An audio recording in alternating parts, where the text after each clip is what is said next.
কেউ একজন প্রশ্ন করেছেন, প্রতিদিন হস্তমৈথুন করলে শরীরের কি ক্ষতি হয়? ধন্যবাদ ভাইয়া সুন্দর একটা কমেন্ট করার জন্য। দেশের এবং প্রবাসের ভাই বোনদের প্রতি সালাম। আসসালামু আলাইকুম। আমি প্রভাষক ডাক্তার রিক্তা পারভীন, হোমিওপ্যাথি এবং আয়ুর্বেদিক চিকিৎসক। চেম্বার সেবা হোমিও কমপ্লেক্স অ্যান্ড সেবা ডিজিটাল ল্যাব, উপজেলা মডেল মসজিদের পূর্ব পাশে, শিমুলিয়া, মাগুরা। আজকে খুব গুরুত্বপূর্ণ একটা বিষয় নিয়ে আলোচনা করব, যে বিষয়টি অনেকে কমেন্ট করেছেন, জানতে চেয়েছেন। অনেকেই কিন্তু এই প্রশ্নটা করে থাকেন যে হস্তমৈথুন করলে কি শরীরের কোনো ক্ষতি হয়, বা দিনে কতবার হস্তমৈথুন করা যায়, মাসে কতবার হস্তমৈথুন করা যায়, এটা কিন্তু অনেকেই প্রশ্ন করে থাকেন। তো আজকের এই ভাইয়ের প্রশ্নের পরিপ্রেক্ষিতে আমি সবার প্রশ্নের অ্যান্সার করছি যে আসলে হস্তমৈথুন করলে কি হয়।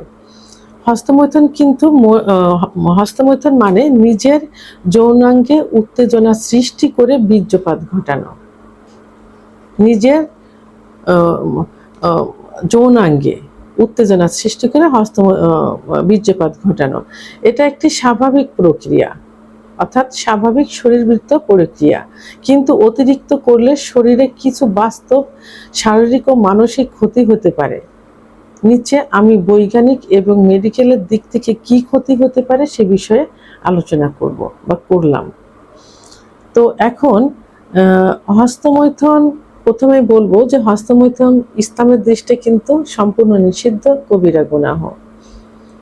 তারপরেও কিন্তু অনেকেই হস্তমৈথুন করে। তো পারিবারিক শিক্ষা যদি পাওয়া যায় এবং নিজেরা যদি একটু সচেতন হওয়া যায়, তাহলে কিন্তু এর থেকে দূরে সরে আসা যায়। কারণ হস্তমৈথুন থেকেই কিন্তু যৌন অক্ষমতা সব থেকে বেশি আসে, যদি সেটা নেশায় পরিণত হয়ে যায়।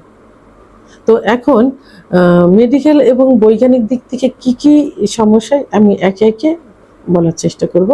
প্রথমে সেটা হলো স্নায়বিক প্রভাব, অর্থাৎ অতিরিক্ত হস্তমৈথুন করলে মস্তিষ্কে ডোপামিন এবং সেরোটোনিনের ভারসাম্য নষ্ট হয়ে যায়।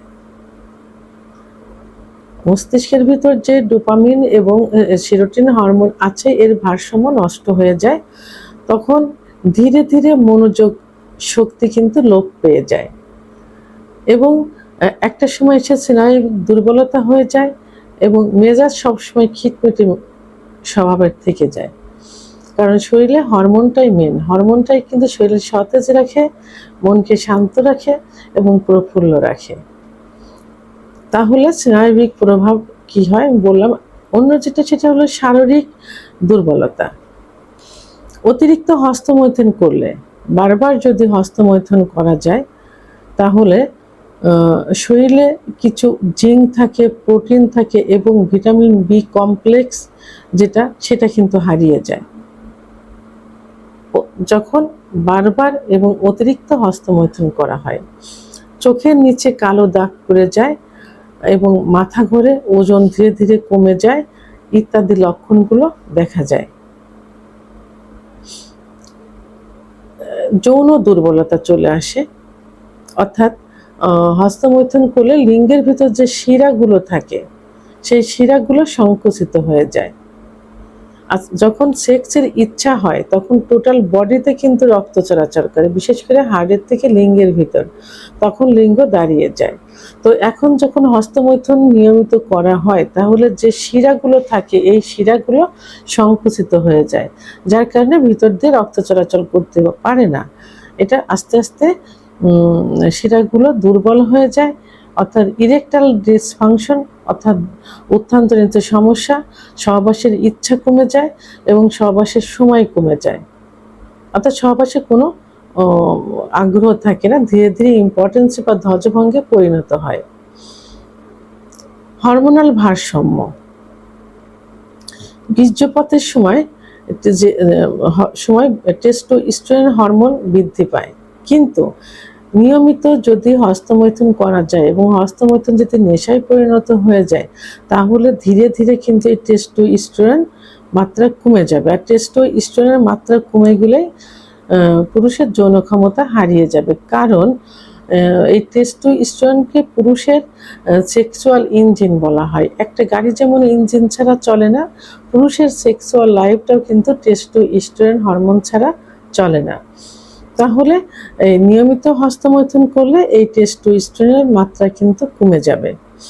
মানসিক প্রভাব, মনের উপরে যে প্রভাব পড়ে যায় সেটা অ্যাংজাইটি বেড়ে যায়, ঘুমের অভাব দেখা যায়, কাজকর্মে আনন্দ থাকে না, আত্মবিশ্বাস কমে যায়, অর্থাৎ নিজের প্রতি কোনো আত্মবিশ্বাস থাকে না। তো ঘুম এবং মনোযোগের উপর প্রভাব, ডোপামিন রিলিজ হয়ে ঘুমের প্যাটার্ন নষ্ট করে দেয়। তো অতিরিক্ত হস্তমৈথুন করলে ঘুম এবং মনোযোগের অভাব দেখা যায়, সবসময় একটা আনমনে একটা ভাব থেকে যায় শরীরের ভিতরে। মূত্রনালী এবং প্রোস্টেটের সমস্যা দেখা যায়, যেটাকে বলে যে প্রোস্টেট গ্ল্যান্ড বেড়ে যাওয়া, অর্থাৎ ইনলাস প্রোস্টেট। কারণ প্রোস্টেট গ্ল্যান্ডেই কিন্তু হরমোন নিঃসৃত হয়। তাহলে অতিরিক্ত হস্তমৈথুন করলে মূত্রনালী এবং প্রোস্টেটের সমস্যা দেখা যায়। সামাজিক এবং আচরণগত কিছু প্রভাব পড়ে। সামাজিকভাবে সে হেয় প্রতিপন্ন হয় যখন সে নিয়মিত হস্তমৈথুনে লিপ্ত হয়। সেটা কিন্তু একটা সময় জানাজানি হয়ে যায়, অনেকে তাদের ঘৃণার চোখে দেখে এবং তাদের আচরণ, তাদের চলাফেরা একটু পরিবর্তন হয়ে যায়। এটা কি হয়, দেখা যায় তারা একটা পার্সোনাল একটা সময় খুঁজতে থাকে, অধিকাংশ সময় তারা রুমের ভিতরে থাকতে চায়, তারা লোকের থেকে আড়ালে থাকতে চায়, একা একা থাকতে চায়।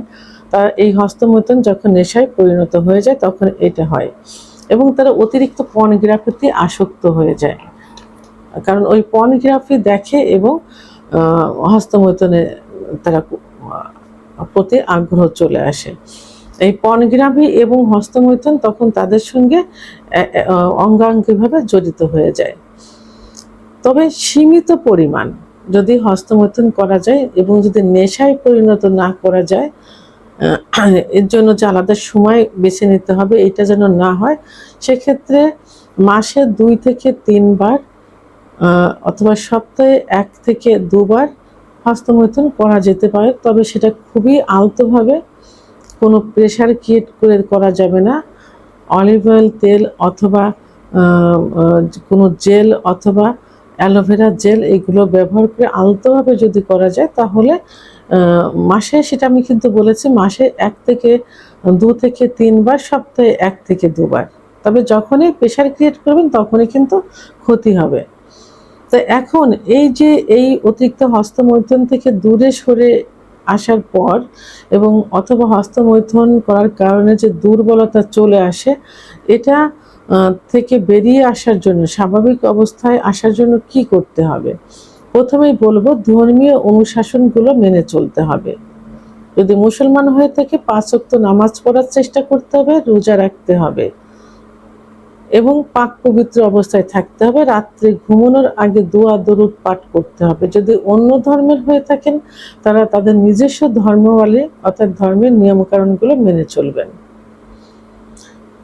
আর পুষ্টিকর খাবার খেতে হবে, নিয়মিত ব্যায়াম করতে হবে, সকালে রোদে দাঁড়াতে হবে, এবং আগেই বলেছি নামাজে মনোযোগী হতে হবে, পর্নোগ্রাফি দেখা থেকে দূরে থাকতে হবে, পর্যাপ্ত ঘুমোতে হবে, দুশ্চিন্তা মুক্ত থাকতে হবে।